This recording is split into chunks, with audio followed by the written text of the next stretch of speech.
जय हिंद, नमस्कार साथियों। तो आज के इस वीडियो में सोशल साइंस के जो मोस्ट इम्पोर्टेंट क्वेश्चन है यहाँ पे 80 क्वेश्चन को करेंगे, जो दोस्तों आप सभी के एग्ज़ाम में जो है काफ़ी हेल्प होगा। तो दोस्तों जैसे कि आप सभी जानते हैं कि यहाँ से मैंने जो संस्कृत में, हिंदी में, मैथ में क्वेश्चन बताए थे, तो काफ़ी सारा क्वेश्चन आपको एग्ज़ाम में देखने को मिला है। तो उसी प्रकार दोस्तों सोशल साइंस में मैं आप सभी को जो क्वेश्चन बता रहा हूँ उसको एज इट इज़ याद करते रहिएगा। आपको जो है पूरी यहाँ पर सेम टू सेम ऑप्शन के साथ आपको एग्जाम में क्वेश्चन देखने को मिलेगा।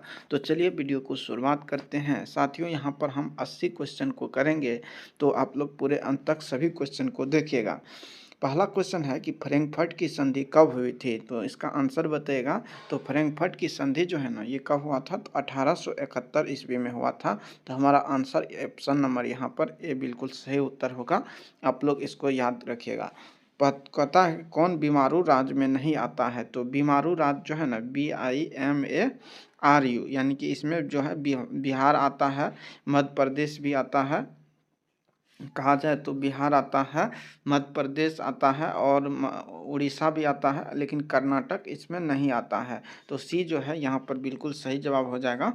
चलिए अगला है कि राष्ट्रीय स्वयंसेवक संघ की स्थापना कब हुआ था। तो इसकी जो स्थापना है ना साथी, ये 1925 ईस्वी में हुआ था, केवी हेडगेवार के द्वारा। किसने किया था, तो केवी हेडगेवार। तो ऑप्शन नंबर बी यहाँ पर बिल्कुल सही उत्तर हो जाएगा। अगला है, कहता है कि निम्नलिखित में से कौन सा खरीफ फसल है, यानी खरीफ फसल कौन है। तो खरीफ फसल वो होते हैं जो शरद यानी कि गर्मी महीने में जो काटा जाता है, नवंबर दिसंबर में। तो यहाँ पर हो जाएगा हमारा, देखिए मटर, सरसों और गेहूं की बात करें तो ये ठंडी महीने में यानी कि जो मार्च अप्रैल में काटा जाता है, तो ये फसल। लेकिन चावल जो है ये आपका हो जाएगा खरीफ फसल। तो इसको हम ऑप्शन नंबर सी यहाँ पर बिल्कुल सही उत्तर हो जाएगा। और मटर, सरसों, गेहूँ कौन सा फसल है, तो ये एक रबी फसल है। देखिए अगला है कि भारत में न्यूनतम मजदूर कानून कब बना था। तो मोस्ट इम्पोर्टेंट क्वेश्चन है। तो भारत में जो न्यूनतम मजदूर कानून है ये कब बना था, तो 1948 ईस्वी में। तो ऑप्शन नंबर डी यहाँ पर हमारा बिल्कुल सही उत्तर होगा। अगला है, पाटलिपुत्र किसके समय मगध की राजधानी थी। तो मगध की राजधानी जो था किसके समय में था, तो आपको बताना है। तो इसका सही जवाब हो जाएगा ऑप्शन नंबर, पाटलिपुत्र मगध की राजधानी किसके समय, उदयन के समय। उदयन जो है अपनी राजधानी पाटलिपुत्र को बनाया था, लेकिन अजातशत्रु जो है ये राजधानी किसको बनाया था, तो ये राजधानी जो है अजातशत्रु किसको बनाया था, तो ये अपना राजगीर को बनाया था, जिसे राजगिरी या गिरिव्रज के नाम से जानते हैं। और पाटलिपुत्र नामक शहर की स्थापना अगर पूछेगा तो उदयन हो जाएगा, बिल्कुल सही उत्तर है। आइए अगला क्वेश्चन देखिए 7 नंबर की, औद्योगिक क्रांति की शुरुआत कहाँ हुई है। तो मोस्ट इम्पोर्टेंट है। तो औद्योगिक क्रांति की शुरुआत इंग्लैंड में हुई थी। तो ऑप्शन नंबर यहाँ पर हमारा बी जो है बिल्कुल सही उत्तर हो जाएगा, 7 का बी नंबर। आइए अगला क्वेश्चन है, रक्त एवं लौह नीति का अवलंबन किसने किया था। तो साथियों ये सभी मोस्ट इम्पोर्टेंट क्वेश्चन है। ये बिस्मार्क के द्वारा किया गया था। तो ऑप्शन नंबर सी जो है बिल्कुल सही उत्तर होगा। अगला है, महात्मा गांधी ने किस पत्र का संपादन किया था। तो महात्मा गांधी की जो पत्रिका है ना, वह कौन सा है, यंग इंडिया है। कौन है, यंग इंडिया है। ऑप्शन नंबर बी यहाँ पर हमारा बिल्कुल सही उत्तर हो जाएगा। तो चलिए 10 नंबर क्वेश्चन देखते हैं। क्वेश्चन है, भारत में पहला छापा कारखाना कहाँ लगाया गया था। तो आप लोग इसका आंसर जानते हैं तो बताइए। तो भारत में पहला छापा कारखाना यानी कि गोवा में लगाया गया था। और किसने लगाया था, तो पुर्तगालियों के द्वारा इसे लगाया गया था। ध्यान रखेंगे, वो भी पूछ सकता है। अगला क्वेश्चन है कि पर्यावरण संरक्षण हेतु पहला सम्मेलन कहाँ हुआ था। तो पर्यावरण सम्मेलन के लिए जो पहला सम्मेलन हुआ था, ये आपको बता दूं कि स्कॉटहोम में हुआ था। तो आपको बताना है कि ये सम्मेलन कब हुआ था। आइए अगला देखते हैं कि निम्नलिखित में से किस प्रांत में सीढ़ीदार खेती की जाती है। तो सीढ़ीदार खेती जो है किस प्रांत में की जाती है, तो ये उत्तराखंड अंचल यानी कि उत्तराखंड वर्तमान में जो है, जहाँ पे जो है पर्वतीय क्षेत्र आता है, वहाँ सीढ़ीदार खेती की जाती है। तो हमारा आंसर सी उत्तराखंड को हम याद करेंगे। अगला है, वन संरक्षण एवं प्रबंधन की दृष्टि से वनों को कितने वर्गों में बांटा गया है। तो वन को कितने भाग में बांटा गया है, तो 3 भाग। यहाँ पर बिल्कुल सही उत्तर हो जाएगा। अगला देखिए, वन विस्तार की दृष्टि से भारत विश्व में कौन सा स्थान पर है? तो वन विस्तार की दृष्टि से जो भारत का रैंक है वो 10वां स्थान है। तो ऑप्शन नंबर डी यहाँ पर हमारा बिल्कुल सही उत्तर हो जाएगा। नेक्स्ट अगला क्वेश्चन है कि सीमेंट उद्योग का सबसे प्रमुख कच्चा माल क्या है? तो सीमेंट के लिए आपको कच्चा माल क्या चाहिए? तो इसमें हो जाएगा चूना पत्थर, बॉक्साइट या ग्रेनाइट या लोहा। तो हमारा सही उत्तर जो हो जाएगा ऑप्शन नंबर ए होगा, चूना पत्थर बिल्कुल सही उत्तर है। अगला है उपभोक्ता अधिकार दिवस कब मनाया जाता है? साथ ही मोस्ट इम्पोर्टेंट क्वेश्चन है। और उपभोक्ता अधिकार दिवस जो है ना ये कब मनाया जाता है? तो ये 15 मार्च को मनाया जाता है। तो ऑप्शन नंबर यहाँ पर हमारा बी जो है बिल्कुल सही उत्तर होगा। अगला है कि इनमें से कौन उपभोक्ता उद्योग है? तो उपभोक्ता उद्योग कौन सा हो जाएगा? तो पेट्रो रसायन हो जाएगा, लोहा इस्पात हो जाएगा, चीनी उद्योग या वस्त्र उद्योग। तो 17 का जो सही उत्तर होगा ना वो हो जाएगा चीनी उद्योग, जो उपभोक्ता उद्योग है, यानी कि डायरेक्ट यानी कि उद्योग के बाद सीधे उपभोक्ता तक जाते हैं। तो सी जो है बिल्कुल सही उत्तर होगा। आइए 18 नंबर क्वेश्चन देखते हैं। कहता है कि किस राज्य में सॉफ्टवेयर प्रौद्योगिकी पार्क नहीं है? तो सॉफ्टवेयर टेक्नोलॉजी पार्क जो है किस राज्य में नहीं है? ये आपका हो जाएगा कर्नाटक में भी है, राजस्थान, असम में, लेकिन छत्तीसगढ़ में नहीं है। तो हमारा आंसर ऑप्शन नंबर बी होगा। आगे है कि हिंद चिन्ह में कोलोन किन्हें कहा गया है? तो ये फ्रांसीसियों कहा गया है। तो ऑप्शन नंबर सी जो है बिल्कुल सही उत्तर हो जाएगा। यहाँ पे हम इसको याद रखेंगे। आइए साथियों बढ़ते हैं अगला क्वेश्चन कि मानचित्र पर समोच्च रेखा को किस रंग से प्रदर्शित किया जाता है? तो समोच्च रेखा को जो है हम बादामी रंग से प्रदर्शित करते हैं। तो ऑप्शन नंबर यहाँ पर सी जो है बिल्कुल सही उत्तर हो जाएगा। साइमन कमीशन के अध्यक्ष कौन थे? तो इसके अध्यक्ष जो था सर जॉन साइमन था। इसमें कुल 7 मेंबर थे जो कि सभी 7 विदेशी थे, यानी कि अंग्रेज थे। और साइमन कमीशन नवंबर 1927 में गठन हुआ था और इसकी जो आगमन हुआ था फरवरी 1928 ईस्वी में भारत आया था। तो आप लोग ध्यान रखेंगे। अगला है भारत का सिलिकॉन नगर किसे कहा गया है? तो सिलिकॉन नगर मोस्ट इम्पोर्टेंट क्वेश्चन है। तो ये बेंगलुरु को कहा गया है। तो हमारा आंसर ऑप्शन नंबर यहाँ पे डी बिल्कुल सही उत्तर होगा। देखिए साथियों अगला क्वेश्चन है कि 2006 के बिहार पंचायती राज अधिनियम के अनुसार ग्राम पंचायत की स्थापना के लिए आबादी का शर्त क्या था? तो ये 7,000 की जनसंख्या पर एक ग्राम पंचायत का गठन होगा। तो ऑप्शन नंबर बी जो है बिल्कुल सही उत्तर होगा। आपसे पूछ सकता है कि बिहार पंचायती राज अधिनियम किस वर्ष का है? तो 2006 को। और इसी अधिनियम के तहत महिला को जो है 33% आरक्षण का प्रावधान किया गया था। तो आप लोग ध्यान रखेंगे। अगला है कि धूम घोटू गैस किसे कहा जाता है? तो धूम घोटू गैस किसे कहा जाता है आप लोग बताइएगा। कार्बन को, सल्फ्यूरिक एसिड को या सल्फर को? तो ये कार्बन मोनोऑक्साइड को कहा जाता है। तो हमारा आंसर ऑप्शन नंबर ए यहाँ पर बिल्कुल सही उत्तर होगा। चलिए अगला क्वेश्चन है कि साख का अर्थ है विश्वास करना, ऋण लौटाने की क्षमता, ए और बी दोनों या इनमें से कोई नहीं। तो 25 का जो बिल्कुल सही उत्तर होगा ए और बी दोनों होगा, यानी कि विश्वास करना और ऋण लौटाने की क्षमता। अगला है कि नेल्लोर में तारी विरोधी आंदोलन निम्नलिखित में से कितने गांवों की महिला ने भाग लिया था? तो इसमें कितने गांव की महिला भाग लिया था? तो तारी विरोधी आंदोलन में 5,000 गांवों की महिलाओं के द्वारा भाग लिया गया था। तो यहाँ पर आंसर क्या हो जाएगा? ऑप्शन नंबर बी हो जाएगा। देखिए 27 नंबर है मोस्ट इम्पॉर्टेंट कि साख पत्र कितने प्रकार के होते हैं? मोस्ट इम्पॉर्टेंट है, आप लोग देखिएगा ये एग्जाम में आएगा। तो जो साख पत्र है ना ये कितने प्रकार के होते हैं? तो 8 प्रकार के होते हैं। तो ऑप्शन नंबर सी यहाँ पर बिल्कुल सही उत्तर हो जाएगा। चलिए साथियों अगला क्वेश्चन देखते हैं कि दल विरोधी कानून जो है ना कब पारित हुआ था? तो इसका सही उत्तर हो जाएगा 52वां संविधान संशोधन 1985 के तहत पारित हुआ था। तो ऑप्शन नंबर यहाँ पे हमारा जो है 28 का बी बिल्कुल सही उत्तर है। अगला है संपूर्ण क्रांति का उद्देश्य क्या था? तो इसका उद्देश्य था साथियों कि जो निर्वाचित सरकार को बदलना, लोकतंत्र की स्थापना करना या सैनिक तंत्र की स्थापना करना। तो इसका बिल्कुल हो जाएगा कि लोकतंत्र की स्थापना करना। और संपूर्ण क्रांति का नारा किसके द्वारा दिया गया था? तो लोकनायक जयप्रकाश नारायण के द्वारा। तो इसको हम याद रखेंगे। अगला देखिए 30 नंबर क्वेश्चन है कि बिहार के आर्थिक पिछड़ेपन का प्रमुख कारण क्या है। तो इसका कई कारण हो सकते हैं, जिनमें से दिया है जनसंख्या में तीव्र वृद्धि, तो ये भी हो जाएगा। कृषि पर अत्यधिक जन आभार, यानी कि कृषि क्षेत्र में अत्यधिक लोगों का जो है रहना, और बाढ़ एवं सुखाड़ का प्रकोप। तो हमारा आंसर यहाँ पे ऑप्शन नंबर डी जो है 30 के लिए बिल्कुल सही जवाब हो जाएगा। आगे बढ़ते हैं अगले क्वेश्चन की ओर।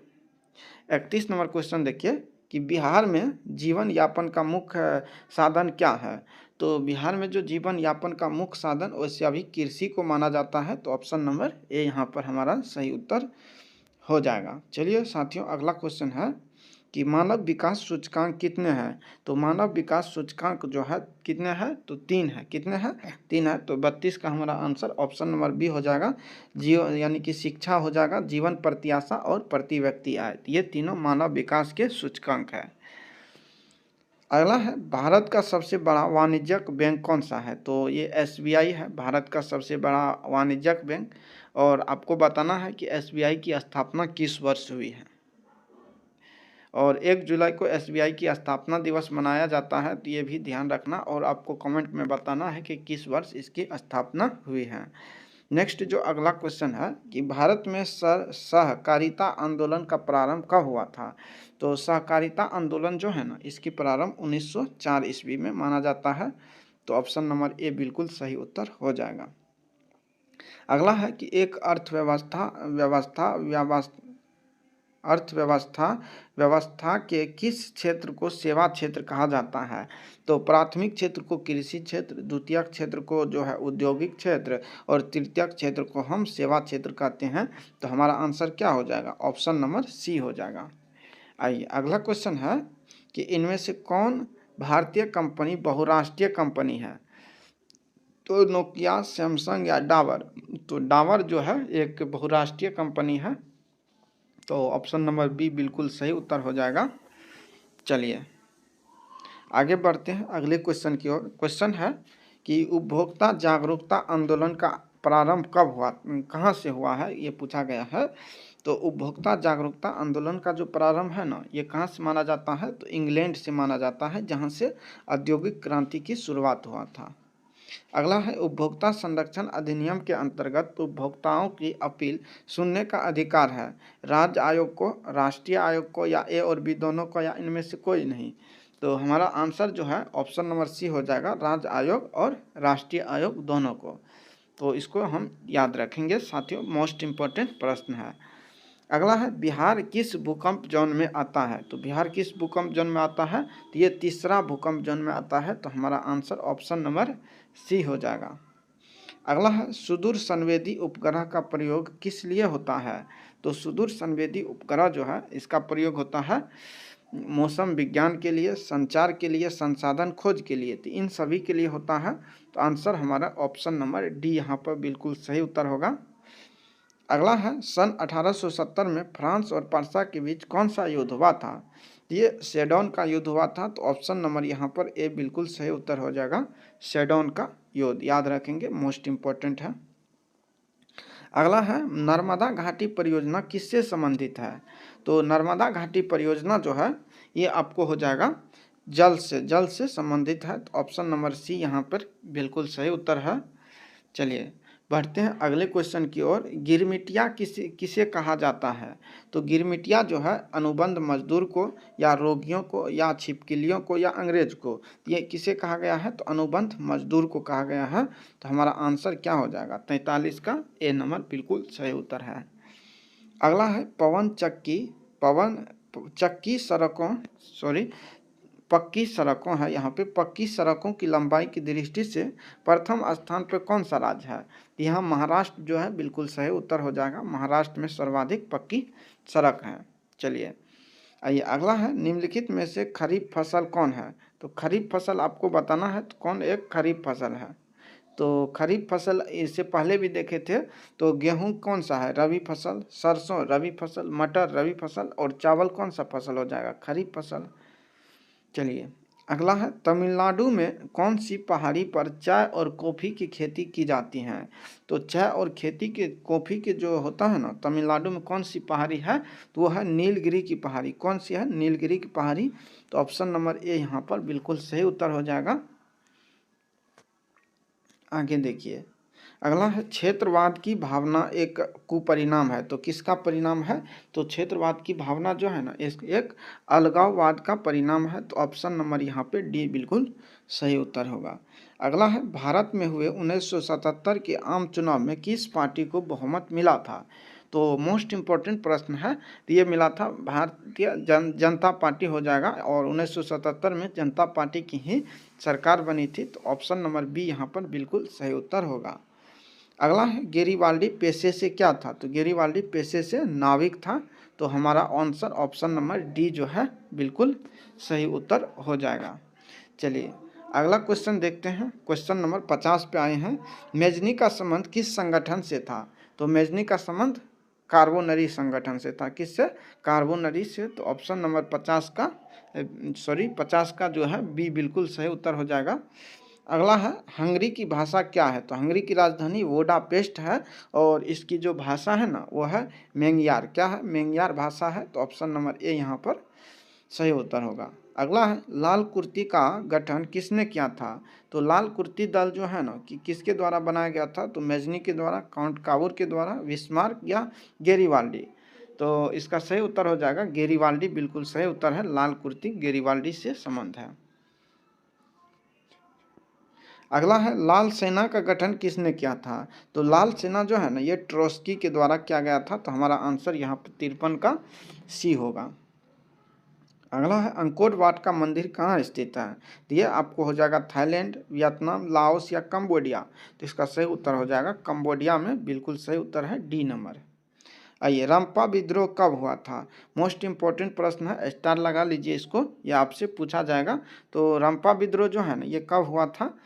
तो 55 का सही उत्तर हो जाएगा 1916 ईस्वी। क्या होगा साथी? 1916, यानी कि ए नंबर आंसर हो जाएगा। आइए 56 नंबर क्वेश्चन है कि महात्मा गांधी ने असहयोग आंदोलन की शुरुआत कब की। तो ये असहयोग आंदोलन जो है ये इसकी शुरुआत जो है 1 अगस्त यानी कि ये असहयोग आंदोलन 1 मई 1920 या 1 मार्च 1920 या 1 अगस्त 1920 या 1 सितंबर 1920। तो काफ़ी मोस्ट इम्पोर्टेंट है। तो इसका सही उत्तर हो जाएगा 1 अगस्त 1920।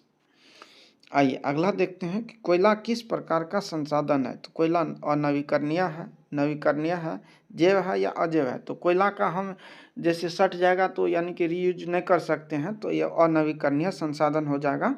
तो ऑप्शन नंबर यानी कि हो जाएगा 57 का ए जो है बिल्कुल सही उत्तर है। अगला है भारत में पर्वतीय भूमि कितना प्रतिशत है। तो भारत में 43% भाग पर मैदान है, और जो पर्वतीय भाग की बात करें तो ये लगभग जो है आपको हो जाएगा कितना, 30% भूमि हो जाएगा। तो लगभग 30% ध्यान रखेंगे। चलिए पर्वत वाले भाग जो है आपको केवल ध्यान रखना, केवल ये 10% है। तो 58 का ए नंबर ही सही उत्तर होगा। आइए बढ़ते हैं अगले क्वेश्चन की ओर कि किस मृदा में लौह अयस्क मिला हुआ है। तो लौह अयस्क यानी कि लोहे के ऑक्साइड मिला हुआ है। ये कौन सा मिट्टी है। तो काली मिट्टी जो है ट्रिटिनीफेरस मैग्नेटाइट रहता है, और लोहे का जो अंश रहता है तो ये किस मिट्टी में पाया जाता है। तो ये आपको हो जाएगा लेटेराइट मिट्टी में। कहाँ? लेटेराइट मिट्टी में।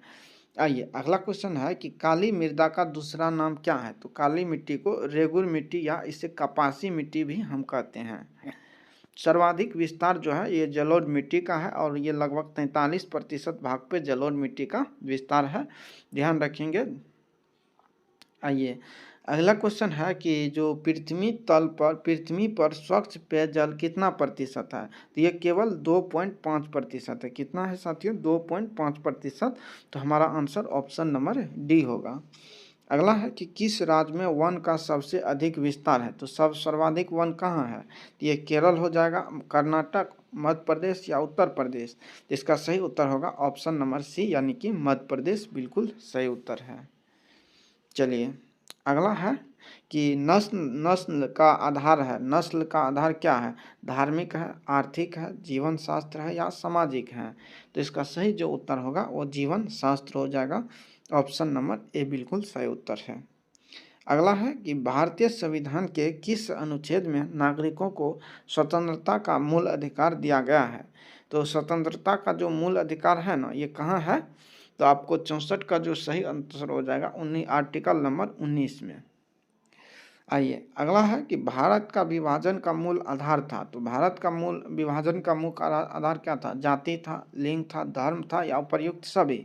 तो इसका सही उत्तर हो जाएगा यानी कि धर्म के आधार पर विभाजन किया गया था, हिंदू और मुस्लिम के आधार पर। चलिए आगे देखते हैं कि संघ सरकार का उदाहरण नहीं है। तो संघ सरकार का उदाहरण कहाँ नहीं है तो आपको बताना है। तो इसका सही जवाब हो जाएगा चीन में। यहाँ पे कौन सी शासन है? तो यहाँ पे जो है आपको हो जाएगा। चलिए बढ़ते हैं अगले क्वेश्चन की ओर कि पंचायती राज व्यवस्था की शुरुआत भारत में कहाँ हुई थी? तो नागौर राजस्थान में हुई थी तो पहली बार। तो ऑप्शन नंबर ए यहाँ पर बिल्कुल सही उत्तर होगा, 67 का ए नंबर। आइए अगला है कि भारत में राज्य पुनर्गठन आयोग की स्थापना कब हुई थी? तो ये 1900 राज्य पुनर्गठन आयोग की स्थापना पूछता है ना, तो फजल अली के अध्यक्षता में जो है इसकी स्थापना 1956 ईस्वी में की गई थी। तो अपना रिपोर्ट दिया था। तो ऑप्शन नंबर बी ही यहाँ पर सही उत्तर होगा। चलिए अगला है कि निम्न को प्राथमिक क्षेत्र कहा जाता है। तो अभी बताए थे कि कृषि को प्राथमिक क्षेत्र, औद्योगिक क्षेत्र को यानी कि द्वितीयक क्षेत्र और सेवा क्षेत्र को तृतीयक क्षेत्र कहा जाता है। तो यहाँ आंसर ऑप्शन नंबर बी होगा। अगला है कि इनमें से कौन सा देश मिश्रित अर्थव्यवस्था है? तो मिश्रित अर्थव्यवस्था अपना देश भारत है। तो यहाँ पर हमारा सी जो है बिल्कुल सही उत्तर हो जाएगा। अगला 71 नंबर क्वेश्चन देखिए कि शेयर बाजार की नियामक संस्था कौन सी है? तो शेयर बाजार को जो कंट्रोल करता है वो करता है कौन करता है? सेबी करता है। तो ऑप्शन नंबर यहाँ पर 71 का सी हो जाएगा। चलिए अगला क्वेश्चन है 72 नंबर कि इनमें से किसे पिछड़ा राज्य कहा गया है? तो पिछड़ा राज्य जो है बिहार को कहा गया है। तो ऑप्शन नंबर सी यहाँ पर बिल्कुल सही उत्तर है। अगला है कि अर्थव्यवस्था के कुल कितने प्रकार हैं? तो अर्थव्यवस्था के कुल कितने प्रकार हैं तो वो आपसे पूछा गया है। तो इसके कई आधार पर प्रकार होते हैं। तो यहाँ पे आपका जो क्वेश्चन का मतलब है यानी कि 3 प्रकार पूछा गया है। एक को जो होता है पूंजीवादी, एक होता है समाजवादी, एक जो होता है मिश्रित। तो यही पूछा है। अगला है कि किस क्षेत्र को तृतीयक क्षेत्र? तो अभी बताए हैं कि ये सेवा क्षेत्र को तृतीयक क्षेत्र कहा गया है। अगला है कि इनमें से कौन प्राकृतिक आपदा है? तो प्राकृतिक आपदा जैसे दंगा ये हो गया कृत्रिम आपदा, ये मानव जनित आपदा है। सड़क दुर्घटना और जो आतंकवाद है ये भी मानव जनित है। तो हमारा आंसर ऑप्शन नंबर सी हो जाएगा। चलिए नेक्स्ट आगे बढ़ जाते हैं 76 नंबर क्वेश्चन पे आइए। क्वेश्चन है चक्रवात किस प्रकार की आपदा है? तो चक्रवात जो है एक प्राकृतिक आपदा है। कैसी है? प्राकृतिक। तो 76 का ए नंबर बिल्कुल सही उत्तर है। अगला है कि सुनामी किस देश का यानी कि सुनामी किस देश की भाषा का शब्द है? तो सुनामी जो है ना मोस्ट इम्पोर्टेंट है। तो ये जापानी भाषा का शब्द हो जाएगा। तो ऑप्शन नंबर यहाँ पे बी बिल्कुल सही उत्तर है। अगला है कि इनमें से कौन प्राकृतिक आपदा नहीं है? तो प्राकृतिक आपदा नहीं है यानी कि मानव जनित आपदा होगा। तो मानव जनित भूकंप हो सकता है, ये नहीं होगा। चक्रवात हो सकता है, नहीं होगा। यानी कि बाढ़ हो सकता है। तो आपको बताना है कि इसका जो सही उत्तर हो जाएगा बाढ़ भी नहीं है, लेकिन महामारी जो है ये मानव जनित आपदा हो जाएगा। चलिए आगे क्वेश्चन देखते हैं। अंतिम क्वेश्चन पे हम आ चुके हैं कि सूखे के लिए जिम्मेवार कारक क्या है? तो सूखा का जो जिम्मेदार कारक है ये क्या है? वर्षा की कमी है। तो ऑप्शन नंबर यहाँ पर ए बिल्कुल सही उत्तर हो जाएगा। अगला है ना पश्चिम बंगाल में बाढ़ की विभीषिका वाली नदी कौन सी है? तो पश्चिम बंगाल की नदियाँ कौन सी हो जाएगी? तो यहाँ पे दामोदर जो है बिल्कुल सही उत्तर है, 80 का ए नंबर। तो साथियों ये आपके सामने 80 मोस्ट इम्पॉर्टेंट क्वेश्चन है। कैसा रहा कमेंट बॉक्स में ज़रूर बताइएगा, और ये दोस्तों काफ़ी हेल्प होगा आपके एग्ज़ाम में। तो आप सभी इस क्वेश्चन को याद करके ही जाना है, सभी मोस्ट इम्पॉर्टेंट क्वेश्चन है। अगर पसंद आए हैं तो आप इस चैनल को सब्सक्राइब कर लीजिए, आगे भी इस तरह का वीडियो मिलता रहेगा मोस्ट इम्पॉर्टेंट क्वेश्चन का। तो थैंक यू, जय हिंद।